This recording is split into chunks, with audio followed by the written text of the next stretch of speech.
বিসমিল্লাহির রহমানির রহিম। আমি ইমরান হায়দার মোল্লা রাজা, অভিনয় শিল্পী সংঘ 2025 থেকে 2028 নির্বাচনে কার্যনির্বাহী পরিষদের সদস্য পদপ্রার্থী হিসাবে নির্বাচনে প্রতিযোগিতা করছি।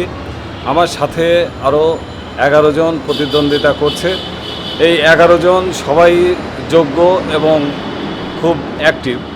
এই নির্বাচনটা আমি প্রথম করছি। আর নির্বাচন করার অভিজ্ঞতা নেই এটা বলা যাবে না। নির্বাচন এর আগে আমার অনেক বন্ধুবান্ধবের জন্য করেছি, তখন আমি নির্বাচন করার আর কি যোগ্য মনে করিনি।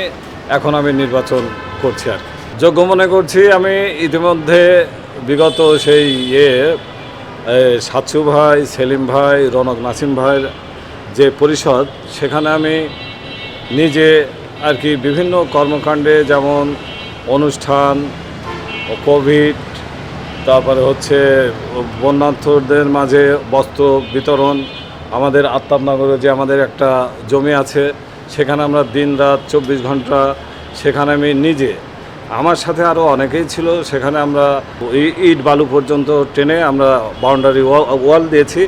এখন আমি যেটা ভাবছি যে এখানে আমার আসলে একটু দায়িত্বটা নিয়ে যে অভিনয় শিল্পী সংঘটাকে আরও গ্রহণযোগ্য এবং শক্তিশালী, ঐক্যবদ্ধ রাখার জন্য আমি এবার নির্বাচনে অংশগ্রহণ করছি। নির্বাচনে তো দেখছি সবাই বলছে যে ভালো। এখন এখানে তো ওই সাধারণ নির্বাচনের মতো না, এখানে সব শিল্পী সমাজ, এখানে সব একটা গণ্ডির মধ্যে। এটা যে অন্য নির্বাচনের মতো যে আমার পক্ষে মিছিল করবে, আরেকজনের পক্ষে মিছিল মিটিং, এরকম না। এখানে সবাই আমরা মিলেমিশে ভোট চাচ্ছি একে অপরের কাছে। এক ভোটার আরেকজনের কাছে ভোট চাচ্ছে, এটাই। এখন বাকিটা 19 এপ্রিল বোঝা যাবে নির্বাচনের মাধ্যমে। নির্বাচনে জয়ী হলে আসলে যে একজন কার্যনির্বাহী সদস্য সে কি করতে পারে, তবে আমি ওখানে যে পরিষদ গঠিত হবে সেখানে আমি নির্বাচিত হই অথবা না হই, সেখানে আমি কিছু সুপারিশ করব। যেমন বি ক্যাটাগরি যেসব শিল্পীরা আছে, এখনও এ ক্যাটাগরিতে আসতে পারেনি, সেখানে আমি একটা সুপারিশ করব যে দ্রুত সময়ে তাদেরকে বিভিন্ন যাচাই বাছাইয়ের মাধ্যমে তাদেরকে এ ক্যাটাগরিতে নিয়ে আসা, এই একটা অপশন।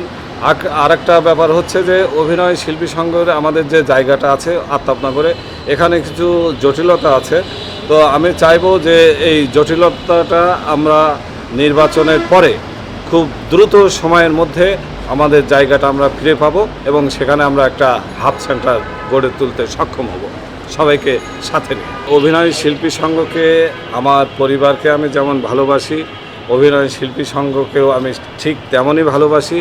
আমি চাই যে আগামী দিনে অভিনয় শিল্পী সংঘ আরও শক্তিশালী এবং একটি সুশৃঙ্খল, একটি গঠনমূলক একটি সংগঠনে রূপান্তরিত হবে, এই বলে আমি আমার কথা শেষ করছি। এবং অভিনয় শিল্পী সংঘ জয় হোক। অভিনয় শিল্পী সংঘের প্রতিটা সদস্যকে আমার পক্ষ থেকে ধন্যবাদ ও আন্তরিক শুভেচ্ছা। সবাইকে ধন্যবাদ।